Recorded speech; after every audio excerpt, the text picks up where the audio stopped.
Gênesis capítulo de número 12, quem achou, diga amém.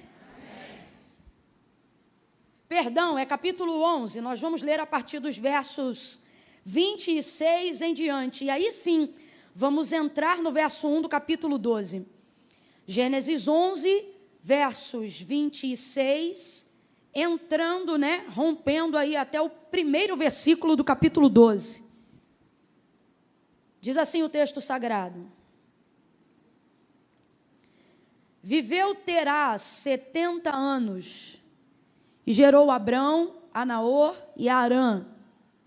E são estas as gerações de Terá. Terá gerou a Abrão, a Naor e a Harã. E Harã gerou a Ló. E morreu Harã, estando seu pai, Terá, ainda vivo na terra do seu nascimento, em Ur dos Caldeus. Abrão e Naor tomaram mulheres para si. O nome da mulher de Abrão era Sarai, o nome da mulher de Naor era Milca, filha de Harã, pai de Milca de Iscá. Sarai era estéril, não tinha filhos. Tomou Terá a Abraão, seu filho, e a Ló, filho de Harã, filho do seu filho, e a Sarai, sua nora, mulher do seu filho Abrão. E saiu com eles de Ur dos Caldeus para ir à terra de Canaã. Complete aí para mim, por favor. Para ir à terra de? Canaã. Para ir à terra de? Canaã. Mas quando chegaram em Harã, completa aí para mim, por favor, novamente. Quando chegaram em? Harã. Habitaram ali. E foram os dias de Terá, 205 anos, e morreu Terá em Harã. Responde para mim, gente, aonde morreu Terá? Ora, o Senhor disse a Abrão: sai da tua terra, da tua parentela e da casa de teu pai para a terra que eu te mostrarei. Diga amém por essa palavra. Amém. Feche os teus olhos, curve a sua cabeça. Coloque diante de Deus uma súplica pessoal aí agora. Peça ao Senhor que fale contigo.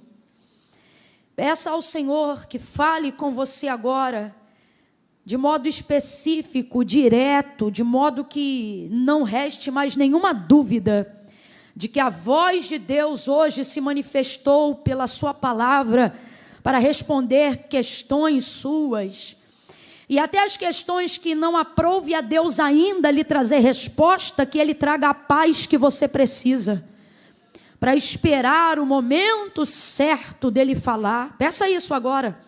Você que está nos acompanhando agora pela internet, pelo canal da igreja, faça isso agora, onde quer que você esteja, dedique alguns segundos de olhos fechados, estabeleça uma conexão direta com o Senhor agora e peça ao Senhor que passe em revista o seu coração, a sua alma, a sua mente. Faça isso agora. Aproveite, ouça a minha voz, aproveite isso. Desfrute dessa oportunidade, não fique de olho aberto, não dê vazão agora à síndrome do pensamento acelerado, não deixe nada capturar o seu pensamento, estabeleça uma conexão agora mais estreita com o Senhor, mais, de tudo que você já estabeleceu até agora, e comece a pedir: Senhor, fala comigo, Senhor, a tua serva é de carne e osso como eu, é barro, mas está ali pela tua instrumentabilidade, a tua graça é abundante, então usa como canal, manifesta a tua palavra, faça isso, suplique isso agora. Pai, no nome de Jesus, eu também levanto a minha voz em oração agora, e peço ao Senhor que todo o restante dessa noite, desse culto tão glorioso, que estamos te oferecendo aqui, seja também um culto onde o Senhor venha nos responder pelo poder da tua palavra, que nenhum coração aqui saia duvidoso, que ninguém que está em casa fique confuso, mas pelo contrário, que pelo poder e autoridade da tua verdade que liberta, que transforma, que ninguém aqui saia cocheando em dois pensamentos, mas que decisões sejam tomadas, decisões assertivas, que o teu nome seja glorificado, o coração que estava inquieto possa alcançar paz, a pessoa que entrou aqui ou está em casa se sentindo pesado pela manifestação de encantamentos, de palavras ao contrário, eu te peço, manifesta a tua palavra, porque a tua palavra sim tem poder para no nome de Jesus Jesus destruir toda a força do mal, vai quebrando cadeias, nos dá um norte, uma direção, um rumo, aponta o caminho para o teu povo que esta semana ainda precisa tomar decisões e não quer, Senhor, tomar nenhuma decisão do coração, não quer tomar nenhuma decisão duvidando. Então toma a mente, toma o coração, passa em revista quem está em casa, quem está na folga do trabalho, quem está no intervalo da faculdade agora e está disponível para ouvir a tua voz. Cativa esse coração, trabalha na mente gerando entendimento. Espírito Santo, eu conto com a tua cooperação e com a tua ajuda nesta noite. Glorifica, glorifica, glorifica tão somente o teu nome, é o que nós te pedimos, é o que nós te agradecemos no poderoso nome de Jesus. Quem concorda, diga: oh, amém, aleluia, oh, aleluia, aleluia, glória a Deus, aleluia, oh, aleluia, aleluia, glória a Jesus. Ora macai de remai, delebre comando remaia. Aleluia, glória a Deus. Glória a Deus, glória a Deus. Eu vou contar de 1 a 3 e quando eu disser 3, você libere, por favor, em direção à pessoa que está ao seu lado, uma palavra profética que determina o rumo que Deus me confiou como verdade para essa noite, ok? Com a boquinha dentro da máscara, do jeito que você está. No 3, faça a sua voz reverberar a autoridade que há na palavra profética. Quando eu disser 3, você vai dizer para quem está ao seu lado: sua dor não te parará, ok? Sua dor não vai te parar. Assim está conjugado melhor. No 3, sua dor não vai te parar. É 1, é 2, é 3. Diga isso. Fala para o outro vizinho, vai. Não vai, você não ficará paralisado pelo que te aconteceu. Não vai. Oh, o Senhor está falando com gente que está em casa, no trabalho agora. Sua dor não vai te paralisar. Não vai. Não vai. Talvez ela tenha te freado.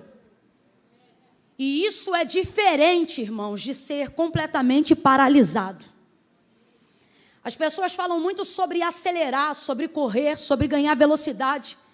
Porque é muito bom, né? Você ter uma linha reta. Quem aqui gosta de dirigir e tem a oportunidade de estar numa estrada boa e perfeita, não é só um nível de adrenalina, tem também um nível de prazer, você poder colocar o carro em um nível de velocidade que te gera realização, né? Com segurança, sem buraco, sem quebra-mola, sem placa, sem pardal. Imagine uma pista tremenda, uma Ferrari na sua mão, oh meu Deus. Sentado do teu lado só o anjo do livramento, né? A gente vai embora. Então, a maioria das mensagens que a gente ouve, seja na casa de Deus ou sejam até palavras e palestras motivacionais, é bom, a gente fica feliz quando vê alguém nos dando ânimo para acelerar, para correr, para avançar, né? Mas o que a gente precisa entender é exemplo do que eu coloquei até aqui agora, falando sobre o carro. O que faz de verdade um carro não é só a possibilidade que ele te dá de acelerar.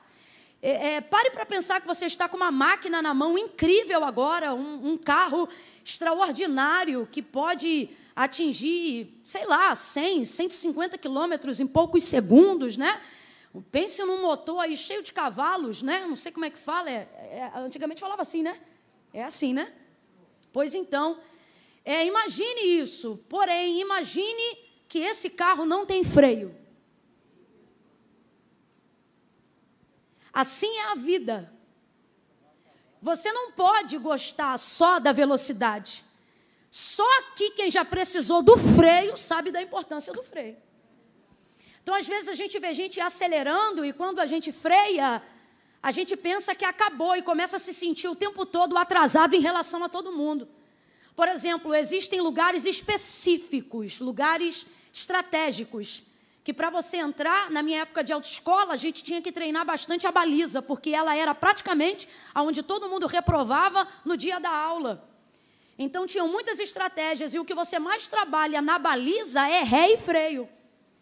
E são coisas que quando a gente usa exemplo da vida, as pessoas não querem utilizar. As pessoas, por exemplo, acham que andar de ré é sempre andar para trás, só que ré também é uma direção.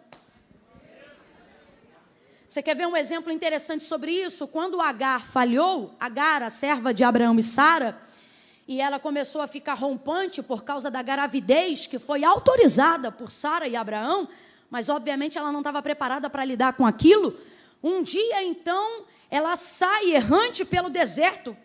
Isso significa sem destino, sem rumo, sem direção, carregando no seu ventre uma semente de Abraão, e por causa disso sendo supervisionada pelo olhar do próprio Deus, que envia um anjo e encontra com ela no deserto de Sur, aonde ele vai orientá-la que se ela quiser continuar seguindo com a vida dela, a direção que o anjo dá para ela é para voltar. Agora olha que interessante, Sur significa muro, então esse é o mais longe que Agar conseguiu chegar no dia que fugiu. Qual foi o mais longe, Camila? O mais longe que ela conseguiu chegar foi no deserto do muro. Porque sem direção, os lugares mais longes que a gente pensa que pode chegar, na verdade nos limitam. A gente não consegue a partir daquele ponto ir para lugar mais nenhum. E o anjo vai chegar ali para dar uma direção para quem outrora estava andando errante.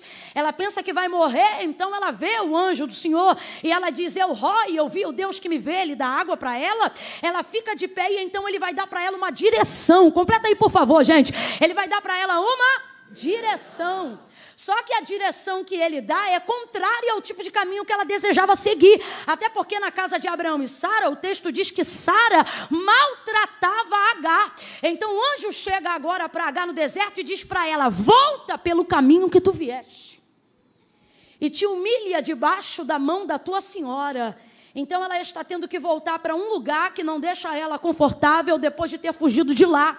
Parece tudo contrário, mas foi a direção que o céu deu para ela. Então, se Agar fica envolvida só no orgulho de querer seguir, se Agar fica envolvida só no ego de não querer mais se sentir atrasado em relação a ninguém, ela não ia passar no deserto do muro aqui, ó, ia viver, ó, dando com a cara no muro. É por isso que tem ministério que só dá com a cara no muro, palavra que só bate no muro, vida que só vive no muro. É gente que tem tudo para crescer, mas está limitado. E às vezes você não entende por quê. Sabe qual é às vezes o motivo? É porque aconteceu algo e a direção de Deus foi volta. Só que o que a gente tem que entender é que quando é Deus que diz volta, até voltar é como se andasse para frente. Até a direção da ré de Deus atende um caminho, um propósito e uma finalidade. Então veja, para a vida de Agar seguir, ela teve que voltar. É por isso que o carro, como exemplo aqui do que estamos falando, mesmo sendo utilizado para que possamos avançar em altas velocidades, ele se torna uma máquina de morte se não tiver freio. Se não tiver uma marcha que tenha força para fazer andar para trás. Meu pai era mecânico, sabe qual é a marcha mais forte? Qual é a marcha mais forte? É a ré, não é a primeira, é a ré. Tanto que eu vi já carro velho para poder conseguir subir o morro, ter que subir de ré, porque tem mais tração. E isso por quê? Porque voltar nunca é fácil. Voltar é muito difícil. E Camila, por que você está falando isso? Porque é impossível que você tenha uma vida que só ande em alta velocidade. O problema é que por mais prazer que a gente tenha em querer seguir e jamais se sentir atrasado em relação a ninguém, de vez em quando acontecerão subidas íngremes que vão te fazer voltar. De vez em quando haverão situações difíceis que te obrigarão a apertar o freio e ver gente passar e você ficar. E normalmente as coisas que nos obrigam a fazer isso, e agora eu não estou falando mais do carro, eu estou falando da minha vida, eu estou falando da sua vida, normalmente, as coisas que são fortes o suficiente para nos machucar ao ponto de termos que usar o freio ou a marcha ré, sempre são coisas que nos ferem, coisas que estão doendo, coisas que não significam um braço quebrado, mas uma alma confusa. Coisas que nem sempre têm a ver com o dinheiro que eu não tenho no bolso, mas com a direção que eu não tenho para usar o pouco que eu tenho. Quando eu não sei para onde eu vou, eu paro. Quando está doendo muito e eu não sei o que fazer, eu paro. E é nesse momento que a gente para, que a gente tem a impressão que na verdade não haverá direção nenhuma e que não há nada que possamos fazer, mas numa atmosfera profética, irmãos, e eu estou falando isso aqui guardada debaixo do temor do Senhor. Eu estou sentindo muito a presença do Senhor hoje aqui, e Ele está dizendo para quem veio a este culto e para quem está agora em casa, não de pipoca na mão e pijama no corpo, até de pijama, mas está prestando atenção. Deus está indo ao encontro de pessoas hoje aqui, através da sua palavra, para dizer: tua dor te freou, mas não vai te parar. Você não ficará paralisado a vida toda nesse trauma. Você não ficará paralisado a vida toda nessa dor. Eu vou repetir porque algumas pessoas ainda não entenderam que aquilo que está manando do altar é palavra de autoridade profética, respaldada pela palavra de Deus. Você não ficará paralisado na área da sua dor. Você não vai habitar a vida toda na memória da sua dor. Eu sei que tem gente aqui que não tem problema de se movimentar do lado de fora. Anda de ônibus, anda de supervia, anda de metrô, anda de trem, anda a pé, anda de carro, sai de casa, faz o que tiver que fazer, mas na área de dentro está paralisado. E Deus está dizendo: porque a geografia que te parou não foi Posse, não foi Nova Iguaçu. A geografia que te parou está na tua mente. E o Senhor está dizendo: eu vou te mostrar na tua mente, eu vou te provar nas tuas emoções que você não vai ficar paralisado na área que te feriu. Você vai andar. Você vai andar.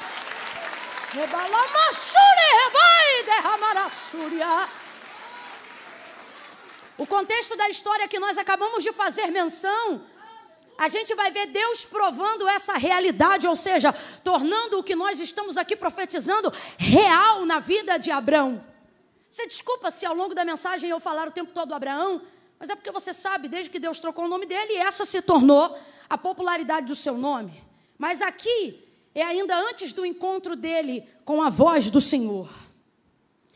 Então ele era Abrão, já casado com Sarai, que também não era Sara, era Sarai. E o texto conta que Abraão era um dos seus 3 irmãos, que seu pai Terá teve. Então, só para a gente entender, porque de vez em quando na genealogia, quando a gente lê o filho do fulano, do ciclano, do beltrano, tem hora que a gente acha que não está entendendo mais nada, mas dá para entender. Terá era pai de Abraão. Então, vamos lá, qual era o nome do pai de Abraão? Terá. Terá teve 3 filhos. O primeiro, Abraão, que é o Abrão. O segundo, Naor. E o terceiro, caçula, chamava-se Arã. Então, vamos lá, quantos filhos Terá teve? Quem lembra o nome dos 3? Perfeito. O texto diz que Arã, justamente o caçula, o mais novo, porém extremamente frutífero, porque o primeiro a gerar filho não foi o do meio e nem o primogênito, mas o caçula chamado Arã, que gerou então a Ló, que é neto de Terá e por então sobrinho de Abraão, aquele Ló. Mas agora você vai entender porque que Ló é tão enxertado na convivência de Abraão. E por que é tão difícil trazer esse nível de separação entre eles dois? Porque, na verdade, Ló é o filho de Arã. E Arã é o caçula que o pai Terá perdeu enquanto ele ainda era vivo. E você sabe que numa ótica biológica e até emocional, é extremamente indevido que pais sepultem seus filhos. Não que seja prazeroso um filho sepultar um pai, mas pelo menos segue o cronograma lógico da vida. É natural com que filhos sepultem os pais, mas é extremamente traumático e aterrorizante. É impensável, é o tipo de dor que só quem passa pode transmitir com realidade. A dor que é um pai e uma mãe ter que sepultar o seu filho. E foi isso que aconteceu com Terá, pai de Abraão. Ele teve que sepultar o seu filho caçula. O texto não diz qual foi a área da sua morte, porque, irmãos, existem coisas que não importa como foram feitas, só importa que aconteceram. E isso é o suficiente. Então, Arão, filho caçula, foi o que deu primeiro um filho à sua casa. Então, ele deu o primeiro neto a Terá, pai de Abraão. Depois de um tempo, então, ele morre e fica Ló, sobrinho de Abraão. Quando Arão morre, vamos lá, completa para mim, quem morreu? Quando Arão morre, Terá fica extremamente desgostoso. Ele fica, e qualquer pai aqui compreende a situação dele. Não é uma questão de ter muita força, pouca força ou muita resistência. É um golpe que a vida lhe deu e ninguém está preparado para viver esse tipo de golpe. Então, quando isso aconteceu, qual é a terra do seu nascimento? Ur dos Caldeus. É ali que todos habitam, é ali que a família está presente. Só que depois da morte de Arã, Terá não suporta. E ele precisa mudar a sua geografia. Porque o texto diz, terra do seu nascimento. Então ali eles não viveram apenas um tempo de aluguel. Ali eles não estiveram apenas um tempo de passagem. Mas ali nasceram os pais de Terá. Ali nasceu Terá. E ali nasceu também a sua geração e seus filhos. Ali nasceu o seu neto Ló. Então aonde ele olha, está ali a memória da sua dor. Para cada canto que ele observa, está ali uma lembrança que foi construída em conjunto e não isoladamente. E está extremamente difícil de administrar essa situação. Então, quando a sua geografia se torna a área da sua dor, não há nada de ilógico, é extremamente natural, compreensível e indicado. Saia dessa geografia. Mas você percebe que isso ajuda, mas não é o suficiente, porque não adianta eu sair da geografia da minha dor e levar a minha dor para onde eu estou indo. Então ele decide, eu vou sair daqui. E ele reúne toda a sua família. E ele diz, olha, nós vamos sair daqui. Vamos sair daqui, pai? Sim. E vamos para onde? Ele diz, nós vamos para uma terra muito boa, uma terra chamada Canaã. É interessante porque a gente vê Canaã tendo o nome dessa região o tempo todo atrelado à história de Abraão. Mas muito antes dela se tornar a possessão e domínio de Abraão, ela, na verdade, já era a direção e a diretriz que seu pai Terá já havia dado para sua casa. Então ele disse, nós vamos para Canaã. Arrumam então todos eles todas as coisas e saem da terra do seu nascimento. Saem da terra das suas histórias, saem da terra das suas lembranças. E existem coisas na nossa vida que não adianta você se desfazer delas do lado de fora. Por isso que é bom sair e é bom caminhar, mas é só na caminhada que você vai conseguindo se desfazer daquele processo do lado de dentro. Traça ele um destino e uma trajetória. Vão todos agora rumo a Canaã. Só que o texto diz, e não é coincidência, que indo rumo a Canaã, ou seja, eles já sabiam aonde eles queriam chegar. Complete aí para mim, por favor. Eles já sabiam aonde eles queriam? Já sabiam aonde eles queriam? E o mais difícil dessa vida, gente, não é querer saber aonde vai chegar. É saber se a gente tem combustível para chegar lá. As pessoas acham que o mais difícil é vislumbrar o futuro. Não. O mais difícil é traçar uma rota que torne o futuro presente. Eu vou falar algo aqui que não é romântico, mas é bom que tenhamos um choque de realidade para que sonhos se concretizem. Camila, eu não entendi desse jeito. É bom que tenhamos um choque de realidade para que sonhos se cumprem. O que eu quero lhe dizer é que não é difícil você saber aonde você quer chegar. 80% das pessoas que estão aqui, se tivéssemos com ela um diálogo, uma entrevista de 5 minutos e perguntássemos a ele ou a ela, meu irmão, qual é o seu sonho? Ele não teria dificuldade, talvez até vergonha, mas dificuldade de saber qual é o sonho dele, e ele não teria. 80% das pessoas aqui têm um sonho, 80% das pessoas aqui têm um vislumbre do que desejam ter no futuro. Eu não estou falando sobre capacidade para ter. Quando você pergunta para uma criança o que ela quer de Natal, o que ela quer de presente, ela não sabe, por exemplo, quanto custa uma passagem para Disney. Ela só olha e diz, eu quero ir para Disney. Então nós estamos falando de um campo lúdico de sonhos. Quando você pergunta para alguém sobre um campo de possibilidades, ou você nunca se imaginou rico na vida? Rapaz, esse negócio de imaginação, isso é tão forte, que eu me lembro que lá em casa, quando a gente se imagina bilionário, a gente começa a brigar por um dinheiro que nem existe. A gente começa, não, porque eu ia ter isso, eu ia fazer aquilo, aí o outro se mete no sonho do outro, diz assim, mas tu é muito burro, tu não tinha que fazer isso, tu tinha que fazer aquilo, o dinheiro é meu, eu faço o que eu quiser. Eu digo, calma, gente. o dinheiro não existe. Porque num campo aonde tudo é possível, aonde eu falo de sonho, aonde eu quero chegar, não é difícil colocar isso em palavras, não é difícil colocar isso em sentimentos, difícil é tornar essa trajetória uma realidade. Então é sobre essa perspectiva que eu preciso lhe dizer algo. Para a realização de um sonho, você precisa de muito mais do que um sonho. Falamos de sonhos e nos lembramos na hora, por exemplo, de José. Lembramos-nos dos seus irmãos rotulando ele, dizendo: és lá, vem o sonhador mó. Porque ele teve 2 sonhos. Quantos sonhos? 2 sonhos apenas que ele contou ao seu pai e aos seus irmãos. Sonhos esses que ele não sonhou por vontade própria. Sonhos esses que eram vislumbres proféticos de onde Deus o colocaria. Agora veja, olhe todo o restante da vida de José, de Gênesis a 37 até Gênesis 45, depois que ele já está satisfeito e é governador sobre toda a terra do Egito, e você vai perceber que o que colocou José como governador, como superintendente de toda a terra do Egito, a nação mais globalizada e poderosa da época, não foi o sonho que ele apresentou no capítulo 37, mas foi toda a trajetória, desde que a caravana dos midianitas passou e comprou ele até a sua prisão e a sua chegada no governo. Então preste atenção, dizer aonde eu quero chegar não é difícil. Difícil é acreditar que existem caminhos que vão me fazer chegar lá. Olhe para quem está ao seu lado agora e diga para essa pessoa: existem caminhos. Não, está fraco, diga: existem caminhos. Eu não vim aqui te desanimar não, eu só vim dizer a forma correta de fazer. Existem caminhos de ser quem você deseja ser. Existem caminhos para chegar aonde você quer chegar.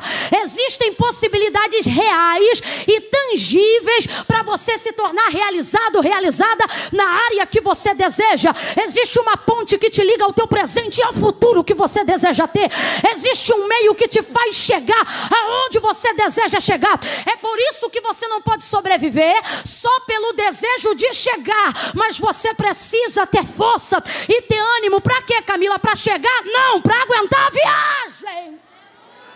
Porque é na viagem que o seu coração vai se revelar. É na viagem que você vai perceber que não era tão forte quanto imaginava. É na viagem que você vai conhecer pessoas que não estavam no plano. É na viagem que você vai ser traído, talvez vendido. É na viagem que o pneu estoura. É na viagem que o combustível acaba. É na viagem que imprevistos acontecem. Só que quando o sonho é real, o que acontece no caminho não te para. Oh, meu Deus do céu! Terá sai de casa tão animado, terá sai de casa tão feliz, terá sai de casa tão focado, leva a família inteira e ele traça uma rota. Completa aí, meu povo, ele traça uma. Só que na rota que ele traçou, na geografia que ele traçou, ele coloca no seu GPS uma parada num lugar que se chamava Arã. Qual era o nome do filho que morreu? Qual era o nome do lugar que ele parou? Arã. Pode deixar aqui, pode deixar. Arã. Não é coincidência. Na rota do lugar que você quer chegar, você vai encontrar com coisas que te lembram do que você quis fugir. Por que, Camila?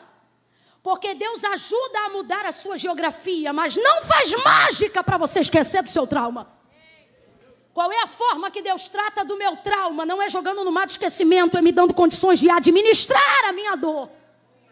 Não significa que você não vai sentir mais, só significa que sentindo ou não sentindo, você vai continuar caminhando.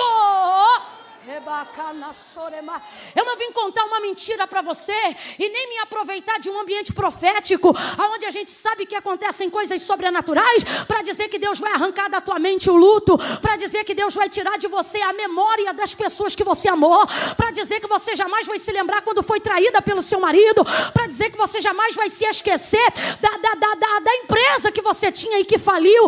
Eu não sei qual é a área da sua dor, eu não sei quem você sepultou, eu não sei qual é o tipo de tristeza que a sua alma foi marcada, mas está numa atmosfera espiritual, não traz de você desmemoriamento. E por que mesmo assim você entra nesse sobrenatural? Porque aqui, irmãos, tem tanto poder, tanto poder, tanto poder, que eu não preciso esquecer para continuar. Eu só preciso aprender a administrar. O que é isso? Eu vou lembrar, mas vou chegar assim mesmo. Eu vou lembrar, mas não vou parar de caminhar. Deus trouxe gente hoje aqui para dizer: você não vai habitar na memória da tua dor. Eu vou te arrancar de lá, Abraão.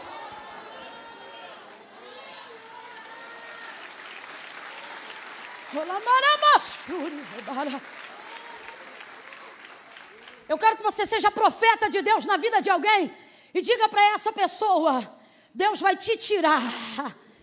Está fraco, diga: Deus vai arrancar.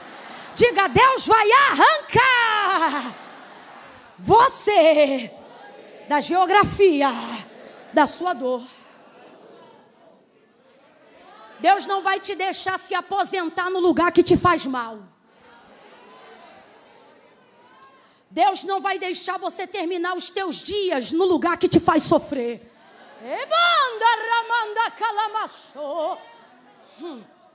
Deus não vai deixar o teu legado perecer aonde você foi maltratado.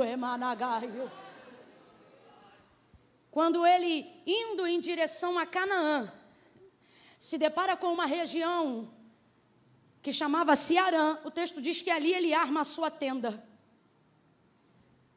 Não arme a sua tenda nos lugares que te lembram da onde você quis fugir. Você já caminhou tanto, caminha mais um pouco. Pernoita em outro lugar. Mas não se permita parar no lugar que você pediu a Deus forças para sair. Está entendendo o contraponto, gente? Está entendendo a analogia? Não era bom armar tenda ali, mas era muito familiar. O texto não diz que era cansaço, nem fome, nem água. Simplesmente, ao chegar em Harã, armou ali a tenda.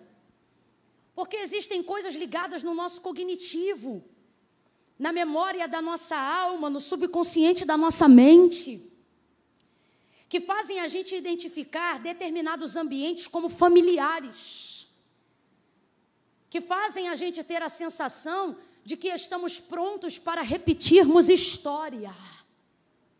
Só que Deus trouxe alguém hoje aqui e Ele está dizendo: eu não te chamei para repetir história. Então eu até entendo, o pai de Abraão terá, e isso não é uma crítica, porque como eu disse, só quem viveu essa dor que sabe. Eu entendo ele ter armado a tenda ali para passar, mas não conseguir sair de lá. Ele ficou, e como ele ficou, todo mundo fica. Porque a família saiu junto e está andando junto. Só que o texto vai dizer que ali ele parou e ali ele também morreu. E depois de morrer, e de Abraão obviamente ter honrado a memória e o compasso do seu pai, o texto diz que ele também habitou ali. E ali agora se tornou a terra da sua possessão, a terra da sua família, a terra da sua parentela. Ao contrário do que as pessoas pensam, o Senhor não tirou Abraão necessariamente da terra de Ur dos Caldeus, mas especificamente de Harã, o lugar onde morreu seu pai.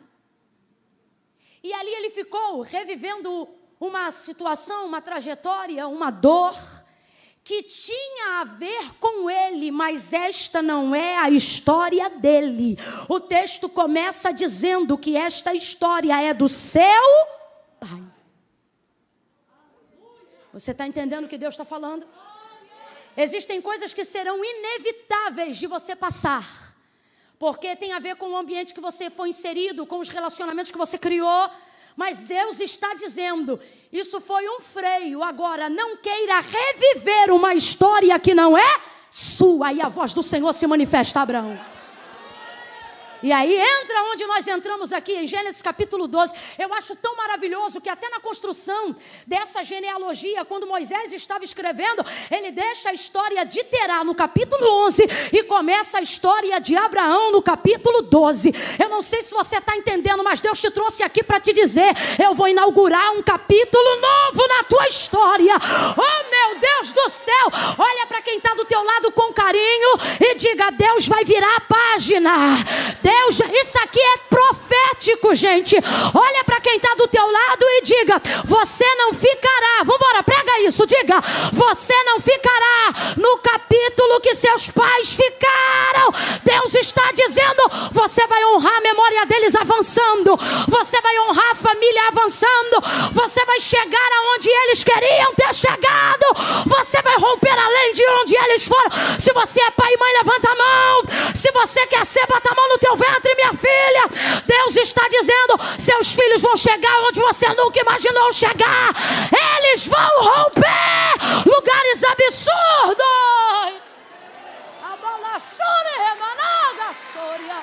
Aleluia! Oh, glória!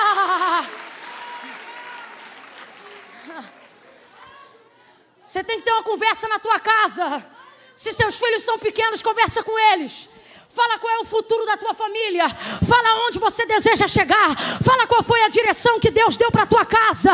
E deixa claro para ele dizendo: olha, eu vou aqui, ó, mas se acontecer qualquer coisa no caminho, você está habilitado para ir além. Eu estou liberando isso aqui na autoridade do Espírito Santo de Deus. Você vai além daquilo que te feriu. Você vai além da memória da sua dor. O que paralisou sua hereditariedade não vai paralisar você. O que a tua hereditariedade não viveu, você viverá. Aquilo que eles não realizaram, você realizará. Você será a obra perfeita e completada daquilo que Deus iniciou com o sobrenome da tua família. Recebe isso no teu sangue, recebe isso na tua mente, recebe isso no teu ventre, recebe isso na tua semente. Você vai além. Você vai além. Você vai além, você vai além, você vai além. Oh, meu Deus, aponte para alguém e diga: você vai além. Agora não seja só profeta para ele, seja para você também. Bata no seu peito e diga: eu vou além, eu vou além, eu vou além. Os que esperam no Senhor renovarão as suas forças, subirão com asas como de águia, correrão e não se cansarão, caminharão e não se fatigarão. Os jovens certamente se cansarão, os mancebos serão apressados e cairão, mas você é a águia do Senhor, você é serva montês, você vai além, irmão.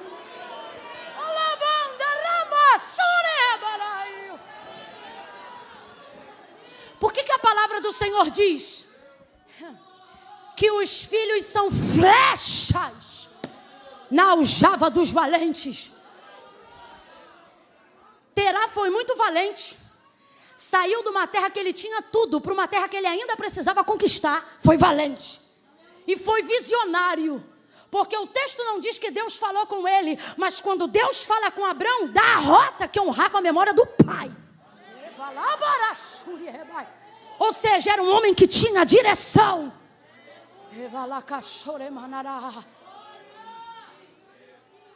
Às vezes teu pai não fez faculdade. Às vezes ele nem era tão crente assim como você.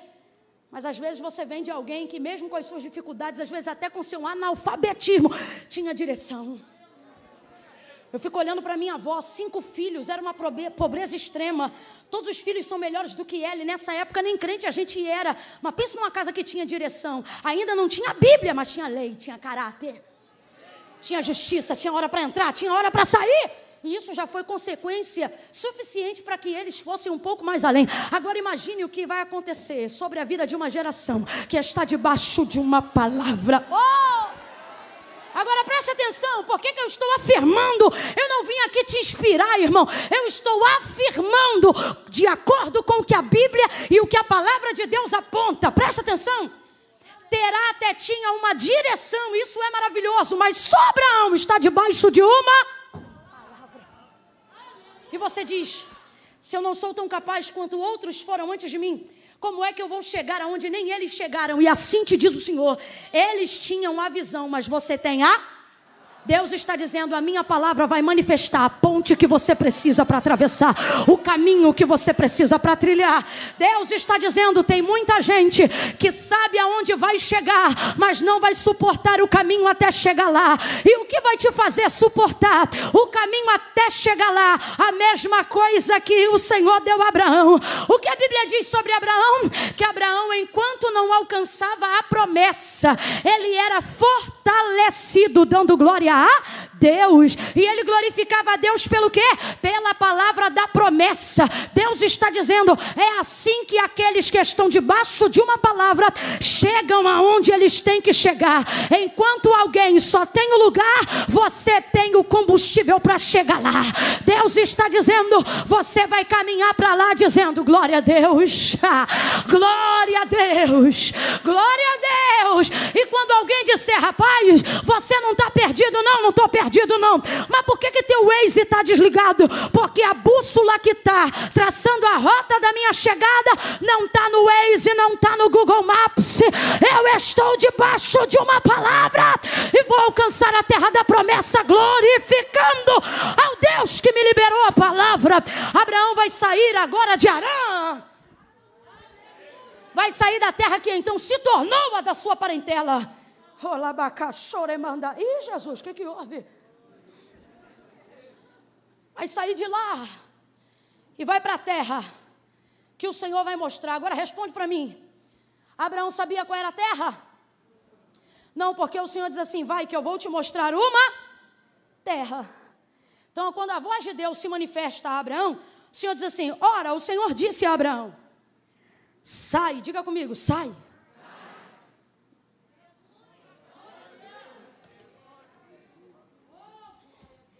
Sai da onde? Você conhece esse texto de cor? Sai da tua. Sai da tua. Terra, sai da tua. Parentela, sai da casa do teu pai e vai para a terra que eu te mostrarei. Falou qual é a terra? Mas mesmo assim disse: sai. É por isso que a régua da fé mora na casa de Abraão.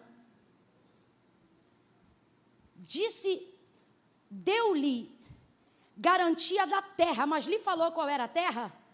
Não, mesmo assim, Abraão saiu da onde estava e foi para a terra que Deus ia dar. Já parou para pensar que no texto seguinte, Deus começa a abençoar? Só que presta atenção. Você vai ver aqui dois verbos imperativos. O primeiro é sai e o segundo é vai. Presta atenção. Primeiro sai e depois você vai ver um vai. Mas o primeiro, ou seja, antes do vai, Deus diz. O problema da gente é que a gente quer analisar a direção. Se o Senhor chega hoje para uma meia dúzia e diz: vai para a terra que eu vou te mostrar, sai da tua e vai para a terra que eu vou te mostrar, ele ia perguntar: mas eu tenho que ver primeiro a terra. Para quê? Para saber se vale a pena sair da onde eu estou. Aí você diz: eu não faria isso não, Camila. Mas eu penso, talvez você esteja fazendo e não está percebendo. Sabe por quê? Porque você está tão apegado a essa terra, que você pensa assim: essa terra é minha. E de fato é. Isso aqui, irmão, é escritura lavrada na mão, em prol de um lugar que eu não sei nem se tem casa, porque ele só está garantindo a terra. Só para a gente entender. Mas antes de Deus dar a direção e mostrar qual é a terra, primeiro Deus afere a entrega, a obediência. Então preste atenção: vai tipifica direção, sai tipifica obediência. Olha o que Deus está dizendo: primeiro eu te dou um sai, só então depois eu te dou um vai. Mas a gente não, a gente quer logo um vai para saber se sai. E Deus está dizendo: não, no meu tratamento contigo, quer terra boa, quer viver milagre, quer ir além da sua dor, quer romper o que seus pais não viveram, não para a sombra deles, mas para honrar a memória da tua família, então entenda isso, antes de eu te dar um vai, primeiro eu vou te ordenar um sai. Deus está dizendo a alguém, sai primeiro que eu te digo depois. Agora o que Deus está pedindo para Abraão não é fácil não, gente, olha isso. Sai da tua terra, sai da casa de teu pai, sai da tua casa.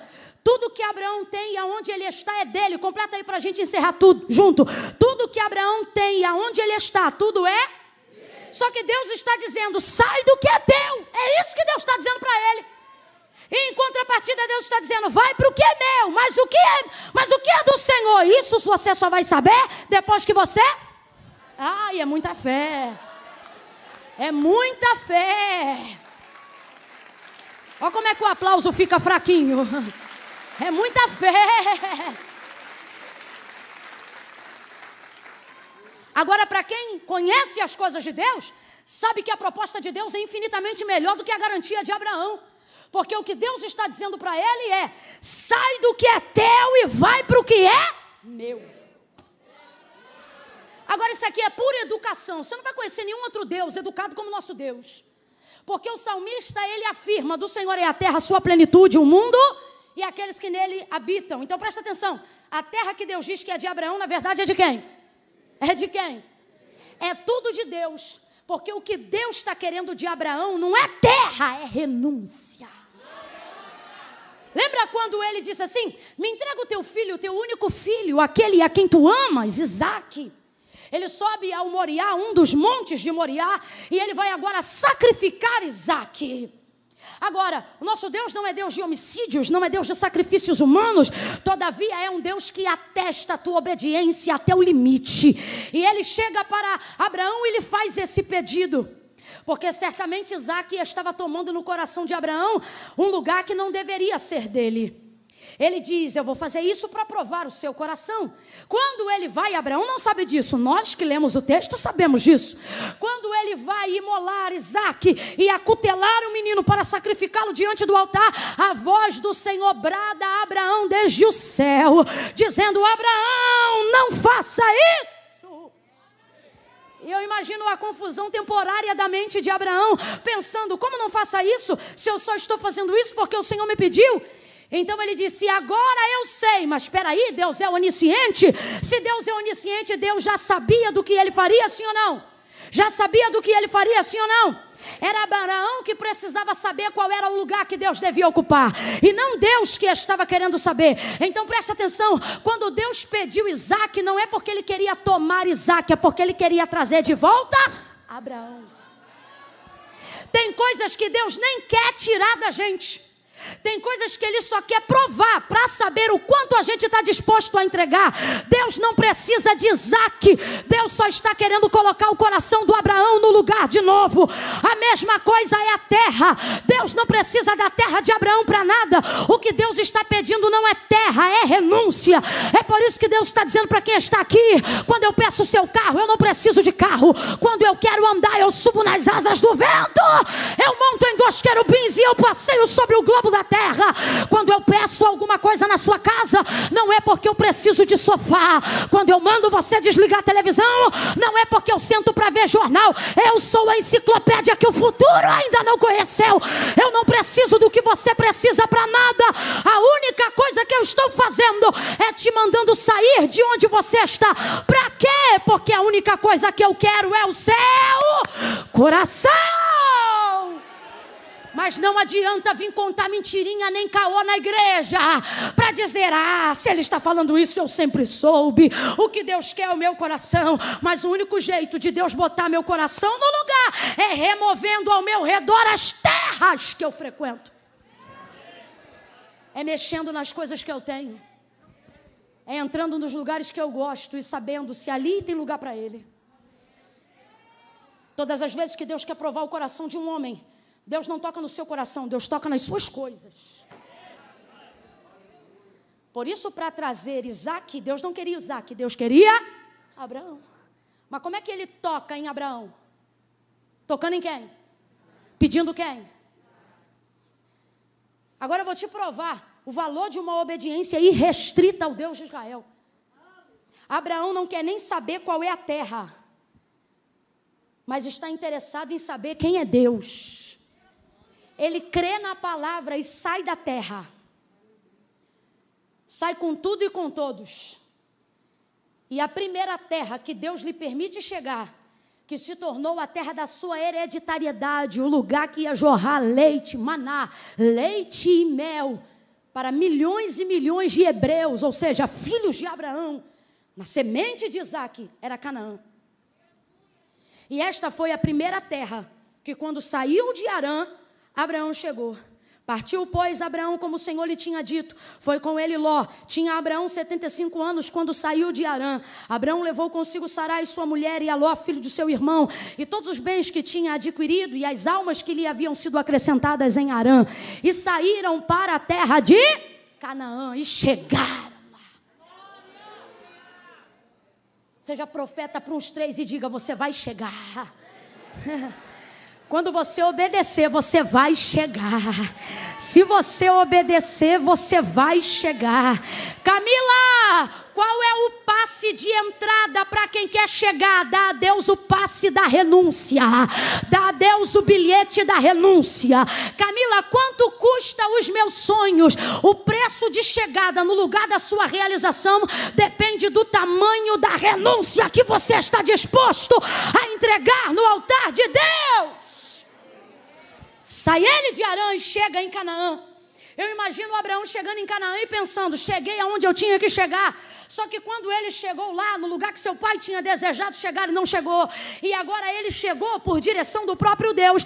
A primeira coisa que ele faz, antes de armar uma tenda, ou seja, antes de armar uma casa, a primeira coisa que ele faz é erguer para Deus um altar. Para agradecer por ter chegado. As primeiras atitudes que você toma no lugar que você chega determina aonde você ainda pode chegar.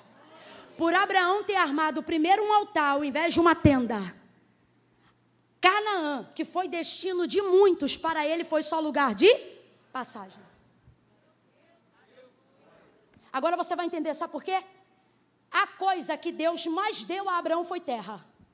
Deus deu a Abraão mais terra do que filho, Deus deu a Abraão mais terra do que servo, Deus deu a Abraão mais terra do que ouro, Deus deu a Abraão mais terra do que prata, Deus deu a Abraão mais terra do que joia preciosa, Deus deu a Abraão muita terra. A coisa começou assim, ó, aonde você pisar a planta do seu pé eu vou te dar. Cadê os rapazes aqui? Pode subir para a gente começar a encerrar junto. Isso. Vai, primeiro sai, que Deus dá para a gente um vai. Ó. O que mais Deus deu a Abraão foi terra. E quando ele começou a caminhar com o Senhor se dirigia a ele dizendo assim, preste atenção na segunda promessa depois de Gênesis 12. O Senhor dizia assim para Abraão, Abraão, aonde você pisar a planta do seu pé, ali eu vou te dar por herança. Ali será possessão sua e da sua herança. Sabe o que Deus está dizendo? Eu não vou dar só para você não, eu vou dar para você, para os filhos dos teus filhos, para os filhos dos teus filhos e para os filhos dos seus filhos nos seus filhos. Só que Abraão foi caminhando, aonde ele pisava Deus ia dando, aonde ele pisava Deus ia dando. Abraão parece pastor que abre igreja, né? Aonde ele ia pisando Deus ia dando, aí Deus dava ele saía, Deus dava ele saía, Deus dava ele saía, ele ia pisando. Aí ele foi envelhecendo, conquistando. O primeiro termo atribuído à riqueza antes de Jó, porque não conseguimos classificar a temporariedade de Jó. O primeiro termo atribuído à riqueza na Bíblia dado a um homem foi a Abraão. Porque, irmão, o que o pastor Amarildo estava falando aqui é muito sério. Vê um homem de fé, saiba que há ali um homem próspero. Olha isso. Aonde ele pisava, Deus dava. Onde ele pisava, Deus dava. Mas ele foi envelhecendo e já foi lhe faltando pernas para pisar a muitos lugares. Deus não deixou de dar a ele terra quando ele não tinha mais pernas. Por quê? Porque Deus não trabalha com o homem só onde ele pode pisar, mas o que ele é capaz de ver. Então, depois de um tempo, Deus já não dizia para Abraão, aonde você pisar eu vou te dar. Não, Deus dizia para Abraão quando ele chegava numa terra, Abraão, levanta a tua cabeça. Levanta a tua cabeça e olha o mais longe que você puder. E aí ele já não diz aonde tua perna pisar. Ele diz aonde a sua vista alcançar. Aonde a sua visão, é a tradução correta. Aonde a sua visão alcançar, ali eu vou te dar. Deus está dizendo, tem lugar que você não vai herdar com a sua perna. Tem lugar que você não vai herdar com as suas mãos. Tem lugar que é a sua visão que vai te fazer tomar posse do milagre. Aí Deus diz para ele: Abraão, aonde você aguentar ver, ali eu vou te dar por herança.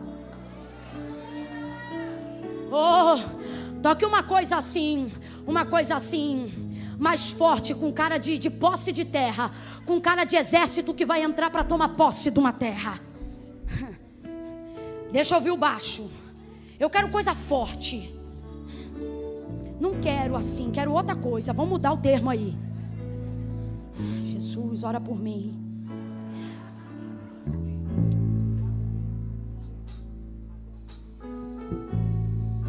Eu estou te esperando.